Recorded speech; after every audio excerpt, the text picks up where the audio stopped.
Hello friend, कैसे हैं आप लोग। आई होप कि आप सभी ठीक होंगे। स्वागत है आपका अपने चैनल कुक विथ अनीसा में। मैं हूं आपकी दोस्त एंड होस्ट अनीसा।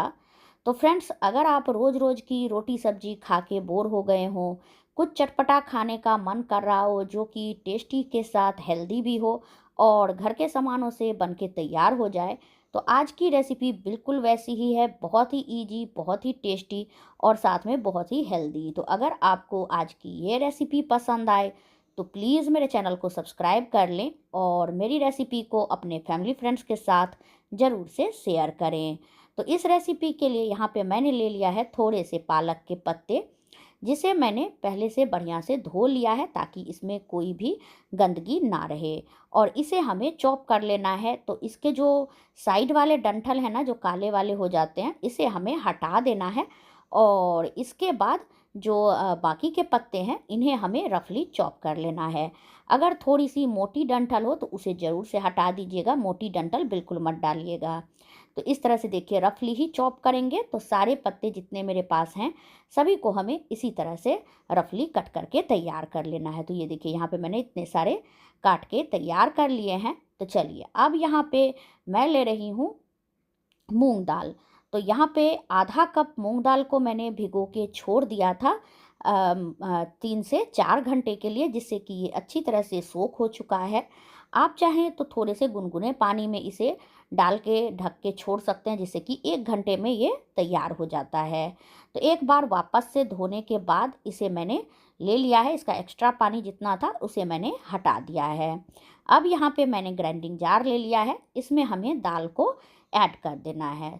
थोड़ा बहुत अगर पानी जाता है तो दिक्कत नहीं है, लेकिन ज़्यादा पानी बिल्कुल भी मत डालिएगा, क्योंकि आगे हम बाकी की चीज़ें ऐड करेंगे। तो जहाँ पे मैंने ऐड कर दिया था 1 इंच अदरक का टुकड़ा रफली चॉप करके, और एक हरी मिर्च जो कि स्किप हो गया है। अब यहाँ पे मैं ऐड कर रही हूँ इसमें 2 टेबल स्पून दही। तो दही जो यहाँ पे लेनी है ना, ज़्यादा खट्टी दही बिल्कुल मत लीजिएगा, ताज़ी दही का ही यूज़ करना है हमें। और इसी के साथ इसमें मैं ऐड कर रही हूँ जो पालक हमने कट करके रखा हुआ था, इसे हमें पूरा का पूरा यहाँ पे ऐड कर देना है। तो यहाँ पे मैंने मूंग दाल लिया था ना, आप इसके जगह पे चाहें तो चना दाल भी ले सकते हैं। और इन सब चीज़ों को हमें बढ़िया से पीस लेना है। तो पालक में भी मॉइस्चर है, दाल हमारे अच्छे से फूले हुए हैं, दही है, तो इस वजह से देखिए बढ़िया से ये पीस के तैयार हो गया है। तो एकदम फाइन सा पेस्ट इसका इस तरह हमें तैयार करना है। इसमें दाल के जो कण है ना, वो बिल्कुल भी नहीं रहने चाहिए, इस बात का ध्यान रखिएगा। अब यहाँ पे एक बोल में इसे मैं ट्रांसफ़र कर लेती हूँ। और जार को धो के हम 1 से 1.5 टेबल स्पून पानी अलग करके रख लेंगे। अगर हमें बाद में पानी की ज़रूरत होगी तो वही पानी यूज़ करेंगे। अब यहाँ पे मैंने ले लिया है 1 कप गेहूं का आटा, जिसका नॉर्मली घर में हम रोटी चपाती बना के तैयार करते हैं। अब यहाँ पे मैंने एक परात लिया है, इसमें हमें आटे को डाल देना है। तो यहाँ पे मैं गेहूं के आटे से बना रही हूँ, आप चाहें तो आधा मैदा आधा आटे से भी बना सकते हैं। यहाँ पे मैंने स्वादानुसार नमक ऐड कर दिया है, आधी चम्मच अजवाइन ली है, इसे भी रब करके हम इसमें ऐड कर देंगे। इसी के साथ 1 टेबल स्पून मैंने लिया है वाइट तिल, जिसे मैंने इसमें डाल दिया है। आधी चम्मच कुटी हुई लाल मिर्च ऐड की है। और इसी के साथ 1 टेबल स्पून के बराबर यहाँ पे मैं ऐड कर रही हूँ इसमें तेल। आप चाहें तो तेल की जगह पर घी भी डाल सकते हैं। और इन सब चीज़ों को हमें बढ़िया से मोयन लगा के तैयार कर लेना है। तो जैसे जैसे आप रब करेंगे ना, देखिएगा धीरे धीरे जो आटा है हल्का होते जाता है, एकदम क्रम्बली सा हो जाएगा, जैसे ब्रेड क्रम्स होते हैं बिल्कुल वैसा ही होता है। और इस तरह से मुट्ठी बंधने लगेगा, तब तक आपको इसे रब करना है। तो ये तैयार हो चुका है। अब इसमें जो हमने पेस्ट तैयार किया हुआ था उसे डालेंगे। तो मैं एक बार में नहीं ऐड कर रही हूँ, थोड़ा थोड़ा करके डाल रही हूँ, ताकि आटा हमारा जो है वो ज़्यादा गीला ना हो। तो इस तरह से मान लीजिए, अगर आपको लगे कि और ज़्यादा हमें आटा लगेगा तो आप आटा और ऐड कर सकते हैं, या फिर प्यूरी अगर आपको ज़्यादा लगेगी तो वो आप डाल सकते हैं। तो इस तरह से हम डालते जाएंगे थोड़ा थोड़ा करके। तो बाकी का भी मैं यहाँ पे ऐड कर देती हूँ। तो ये देखिए, तो जितना मैंने रेशियो बताया था ना, उस हिसाब से एकदम परफेक्ट था। तो जैसे कि मैंने बताया है कि अगर आपको लगे कि हमारा आटा थोड़ा सख्त हो रहा है, तो जो पानी हमने धो के रखा था जार का, वो आप मिक्स कर सकते हैं। अगर लगेगा कि गीला ज़्यादा हो रहा है तो थोड़ा सा सूखा आटा मिक्स कर दीजिए, और इस तरह से अच्छे से हमें गूँथ के तैयार करना है। तो सॉफ्ट सा डो ही हमें लगाना है, बहुत ज़्यादा सख्त या बहुत ज़्यादा सॉफ्ट भी नहीं लगाएंगे। जैसे हम रोटी के लिए लगाते हैं ना, बिल्कुल उसी तरह का सॉफ्ट आटा हमें लगा के तैयार करना है। और इसे हमें मसल के जो है 1.5 से 2 मिनट के लिए तैयार करना है, जिससे कि आटा हमारा एकदम चिकना हो जाए, कहीं से भी इसमें क्रैक्स ना आए। इस बात का हमें बस ध्यान रखना है, और इस तरह से इसे मसल के हम रेडी करेंगे। तो धीरे धीरे आप देख सकते हैं जो आटा है हमारा बिल्कुल परफेक्ट तैयार हो चुका है। तो जैसे मैंने आपको बताया था, आप चाहे तो इसे केवल मैदे से, या जैसे मैंने केवल आटे से बनाया है इस तरह भी बना सकते हैं, या आधा मैदा आधा आटा भी ले सकते हैं। हल्का सा ऊपर से यहाँ पे मैं तेल लगा रही हूँ, जिससे कि ये ऊपर की सतह जो है कड़क ना हो, और ढक के छोड़ देंगे 10 से 15 मिनट के लिए। तब तक यहाँ पे मैंने एक जार ले लिया है, इसमें डाल रही हूँ 1 टेबल स्पून जीरा। इसी के साथ आधी चम्मच मैंने ऐड किया है इसमें सौंफ, आधी चम्मच ही धनिया के बीज ऐड कर दिए हैं। और अब यहाँ पे मैं ऐड कर रही हूँ 1 टेबल स्पून वाइट तिल, और 5 से 6 यहाँ पे मैंने काली मिर्च डाल दिया है। एक हरी मिर्च लिया है, इसे भी हम रफली चॉप करके इसी में ऐड कर देंगे। और इसी के साथ आधी इंच टुकड़ा मैंने लिया है अदरक, और इसे भी पहले से छील के धो के रखा था, तो इसे भी हम इसी में डाल देंगे। तो इस तरह रफली चॉप करके मैंने ऐड किया है।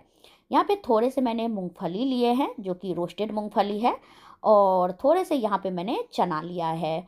तो रोस्टेड चना भी यहाँ पे मैंने लिया है, तो छिलका मैंने दोनों का हटा दिया था। थोड़ा सा यहाँ पे मैंने नमक ऐड कर दिया है, और इन सब चीज़ों को हमें ग्राइंड कर लेना है। तो ये देखिए एकदम बढ़िया से इसको पीस के तैयार करेंगे एकदम पाउडर फॉर्म में। ये देखिए ये मसाले जो हैं हमारे रेडी हो चुके हैं। तो इसे रख देते हैं साइड में। और अब यहाँ पे मैंने एक बोल ले लिया है, इसमें यहाँ पे मैं ले रही हूँ 2 टेबल स्पून मैदा। मैं यहाँ पे मैदा ले रही हूँ, आप इसके जगह पे जो है कॉर्नफ्लोर भी ले सकते हैं। और इसमें 2 टेबल स्पून ही मैं तेल ऐड कर रही हूँ, और इन सब चीज़ों को हमें बढ़िया से मिक्स कर लेना है, और मिक्स करके इसका हमें घोल तैयार कर लेना है। तो यहाँ पे मैंने तेल लिया था, आप चाहे तो मेल्टेड घी ले सकते हैं, और इस तरह से इसको एकदम लिक्विडी सा हमें घोल के रेडी करना है। तो अगर आपको लगे ज़्यादा सख्त है, तो थोड़ा सा तेल या घी और आप ऐड कर दीजिए, जिससे कि इसका जो फॉर्म है वो एकदम लिक्विडी हो जाए। ये देखिए इस तरह की कंसिस्टेंसी इसकी हमें तैयार कर लेनी है एकदम बढ़िया से। तो यहाँ पे मैंने मिक्स कर लिया है इसे। तो चलिए अब इसे हम रख देते हैं साइड में। जो आटा हमने लगा के रखा हुआ था, इसे अब हम चेक कर लेते हैं। तो इतने देर में आटा हमारा देखिए एकदम परफेक्ट तैयार हो चुका है, एकदम फूल गया है। एक बार वापस से इसे हम मसल के तैयार कर लेंगे। आटे के ऊपर जो हमने हल्का सा तेल लगाया था ना, इस वजह से जो आटा है हमारा वो सख्त भी नहीं हुआ है। और इस तरह से हम इसको मिक्स कर लेंगे एक बार, और फिर इसके हमें लोई तोड़ लेने हैं। तो यहाँ पे मैं जितना बड़ा रोटी बनाते हैं ना हम, उतना बड़ा बड़ा मैं तोड़ के तैयार कर रही हूँ। आप अपने हिसाब से छोटा बड़ा बना सकते हैं, जितना बड़ा आपको बनाना हो उस हिसाब से आप छोटा बड़ा इसको तैयार कर सकते हैं। तो जितना भी हमारे पास आटा है, इसका यहाँ पे मैंने लोई तोड़ लिया है। अब यहाँ पे एक लोई लेंगे, अच्छे से इसे हम स्मूथ कर लेंगे, और इस तरह से इसका पेड़ा का शेप दे देंगे। अब सूखे आटे में पहले इसे हमें डिप कर लेना है, ताकि जब हम इसे बेलें तो बिल्कुल भी ये चिपके नहीं। और अब इसे हम बेल के तैयार कर लेंगे। तो इस तरह से ये देखिए, तो एकदम पतली सी सीट हमें इसकी बेलनी है। तो जैसे ही बीच में लगे कि हल्का सा ये चिपक रहा है, क्योंकि आटा हमारा हल्का सॉफ्ट है, तो आप जो है सूखा आटा बीच में इस तरह से छिड़क दीजिए, जिससे कि इसको बेलने में बहुत ही आसानी हो जाएगी। और एकदम जितना पतला आप बना सके ना, उतना पतला सा सीट आपको यहाँ पे इस तरह से तैयार कर लेना है। तो इसलिए यहाँ पे मैं जो है किचन काउंटर पे ही बेल रही हूँ। आप चाहें तो चकले के ऊपर भी बेल सकते हैं। तो ये देखिए इस तरह से बेलते जाएंगे हर जगह से, जिससे कि हर जगह ये इक्वल रहे। और ये देखिए कितना पतला सा यहाँ पे मैंने बेल के तैयार कर लिया है। इसी तरह से हम बाकी के भी बेल के पहले 3 से 4 बना के हम रख लेंगे, जिससे कि आगे जो है हमें बहुत ही आसानी हो जाएगी। तो ये देखिए जैसे ही बीच में लगे चिपक रहा है ना, सूखा आटा से वापस से इसे कोट कर लीजिए, और एकदम पतला सा इसको बेल के तैयार कर लीजिए। अब एक रोटी लेंगे, इसके ऊपर जो हमने साटा बना के तैयार किया हुआ था इसे हमें लगा देना है। तो इस तरह से चाहें तो आप चम्मच से लगा सकते हैं या फिर हाथों से भी लगा सकते हैं, जैसे भी आपसे पॉसिबल हो उस हिसाब से आप इसे तैयार कर लीजिए। तो लेकिन पूरे रोटी में हमें बढ़िया से इस मिक्सचर को फैलाना है। आप ब्रश की सहायता से भी कर सकते हैं। और ये देखिए इस तरह से पूरे रोटी में हमें इसे थोड़ा थोड़ा लगाते हुए, बहुत ज़्यादा मत लगाइएगा, क्योंकि अगर आप बहुत ज़्यादा लगा देंगे ना तो जब आप इसे मोड़ेंगे तो ये लिक्विड जो है ये बाहर आने लगेगा। तो इस बात का ध्यान रखते हुए यहाँ पे मैंने फैला दिया है। अब जो मसाला हमने तैयार किया हुआ था इसे हम इसके ऊपर डाल देंगे और अच्छे से पूरे रोटी में इसे हमें फैला लेना है। इस तरह से रब करते जाना है और अच्छे से इसमें जो हमने लिक्विड लगाया था ना, इसकी वजह से ये चिपक जाता है, बिल्कुल भी निकलेगा नहीं। ये देखिए इस तरह से हल्के हल्के हाथों से दबाते जाएं और इसे मिक्स करते जाएं। और जहाँ लगे मसाला कम है वहाँ पे आप इस तरह से डालते जाइए। तो ये देखिए पूरे रोटी में हमें इसी तरह से फैला लेना है। अब इसके यहाँ पे मैं लंबे लंबे स्ट्रिप्स कट कर रही हूँ। तो 4 से 5 स्ट्रिप हम इस तरह से काट लेंगे। अब टाइटली इसे हमें फोल्ड करना है इस तरह से। ये देखिए बिल्कुल इसी तरह हम इसे फोल्ड करते जाएंगे। इसके बाद एक को हम दूसरे के ऊपर रखेंगे और वापस से सेम प्रोसेस से हम इसे फोल्ड करते जाएंगे। बस यहाँ पे फोल्ड करते समय एक बात का ध्यान रखिएगा कि इसमें बिल्कुल भी एयर ना जाए, एकदम सख्त ही हमें इसे जो है रोल करना है। तो इस तरह से यहाँ पे एक के ऊपर एक हम डालते जाएंगे और इसे जो है चिपकाते जाएंगे। अगर आपको लगे कि लास्ट में चिपक नहीं रहा है तो हल्का सा आप पानी लगा सकते हैं। अगर आटा सॉफ्ट रहेगा तो बिल्कुल भी पानी लगाने की ज़रूरत नहीं पड़ती है। तो ये देखिए इस तरह से यहाँ पे मैंने तैयार कर लिया है और अब यहाँ पे मैं इसे इस तरह से हल्के हाथों से दबा दूंगी और फिर से इसे हम एक बार जो है सूखे आटे में डिप कर लेंगे, जिससे कि इसको बेलने में आसानी हो जाएगी और बिल्कुल भी ये चिपकेगा नहीं। तो इस तरह से डालने के बाद बेलन से हमें हल्के हाथों से अब इसे बेलना है। बहुत ज़्यादा सख्त हम इसे नहीं बेलेंगे, एकदम हल्के हाथों से और मीडियम थिकनेस की बेल के तैयार करेंगे। अगर आप इस स्टेज पे बहुत पतला करेंगे ना तो ये जो है एकदम से इसके लेयर्स खुलेंगे नहीं, चिपक जाएंगे आपस में। तो इस बात का ध्यान रखिएगा।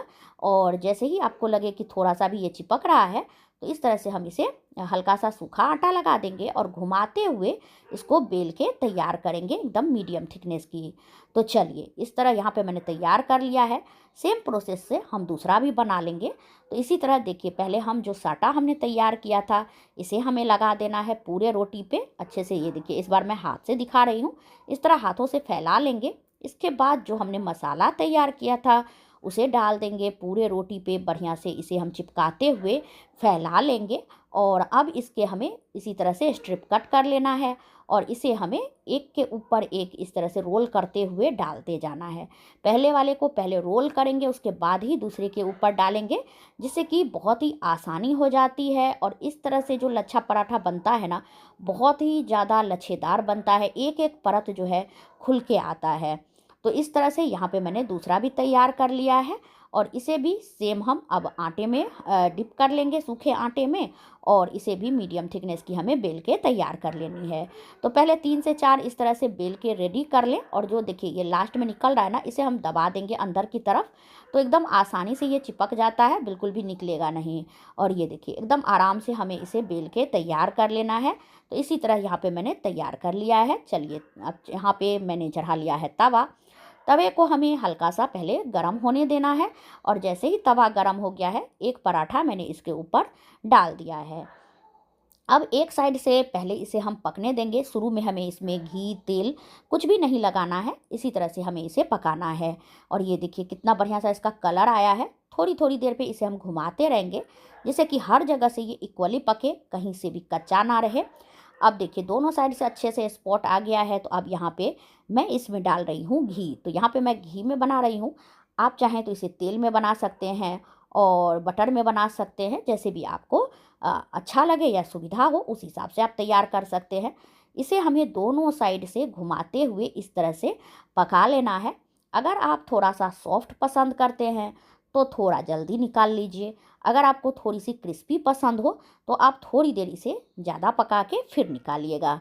तो मेरे घर में सभी को बहुत ही ज़्यादा क्रिस्पी ही पसंद आता है, तो मैं इस तरह से दोनों साइड से बढ़िया से इसे सेक के फिर निकालती हूँ। इसमें हमने दाल ऐड किया हुआ है बेलते समय, तो इस वजह से जो है ना ये बहुत ही क्रिस्पी बनता है। और ये देखिए एक एक लच्छे आप देख सकते हैं इसके कितने बढ़िया से खुल रहे हैं। तो दाल डालने की वजह से ना ये बहुत ही क्रिस्पी बनके तैयार होता है। इसमें मैंने सूजी भी नहीं ऐड किया है, ना ही मैदा डाला है, फिर भी बहुत ही ज़्यादा क्रिस्पी, बहुत ही टेस्टी बना था। तो इस तरह से देखिए दोनों साइड से यहाँ पे फ्लेम को मैंने लो कर दिया है। जब भी आप घी या तेल डालें तो फ्लेम को लो कर दें, ताकि जो घी तेल है ना वो जल्दी से जलता नहीं है। और ये देखिए कितना बढ़िया सा कलर आ गया है। तो चलिए इसे हम निकाल लेते हैं। सेम इसी तरह हमें दूसरा भी बना लेना है। तो इसको पकने में ज़्यादा टाइम बिल्कुल भी नहीं लगता है, बहुत ही जल्दी ये पक के तैयार होता है। तो फ्रेंड्स, आप ये रेसिपी कहाँ से देख रहे हैं, कमेंट बॉक्स में ज़रूर से बताएं। आप लोगों के एक कमेंट से हमें बहुत ज़्यादा मोटिवेशन मिलता है, हमें पता लगता है कि हमारी रेसिपी को आप लोग कहाँ कहाँ से देख रहे हैं। और आपको मेरी रेसिपीज़ कैसी लगती है, ये भी कमेंट बॉक्स में ज़रूर से बताइएगा। मैं यही कोशिश करती हूँ कि हमेशा घर के सामानों से जो हेल्दी तरीके से बन जाए खाना और इजी तरीके से बने, वही मैं आपके साथ शेयर कर सकूं। जैसे कि अभी पालक का सीजन है, बहुत ही हेल्दी होता है, तो इस तरह से आप आराम से बना के बच्चों को टिफ़िन में भी दे सकते हैं। तो ये देखिए इतना सारा पराठा मैंने बना के तैयार कर लिया है। और आप देख सकते हैं जो पराठे हैं इसमें लेयर्स जो हैं बहुत ही खिले खिले से आए हैं। मैं आपको इसको क्रश करके भी दिखाती हूँ। ये देखिए कितना बढ़िया सा लेयर, इसका एक एक लेयर जो है वो निकल के आया है। तो इस प्रोसेस से बनाते हैं ना तो बहुत ही बढ़िया लेयर आता है। अब यहाँ पे मैं इसे दही और आलू की सूखी सब्जी के साथ सर्व कर रही हूँ। आप इसे चटनी सॉस के साथ भी सर्व कर सकते हैं। तो फ्रेंड्स, आपको आज की ये रेसिपी कैसी लगी कमेंट बॉक्स में ज़रूर से बताएं। मेरे चैनल पे नए हैं तो प्लीज़ मेरे चैनल को सब्सक्राइब कर लें और बेल आइकन को दबाना बिल्कुल भी ना भूलें। तो मिलते हैं फ्रेंड्स किसी नए रेसिपी के साथ किसी नए वीडियो में। तब तक के लिए thank you for watching my video. जय माता दी।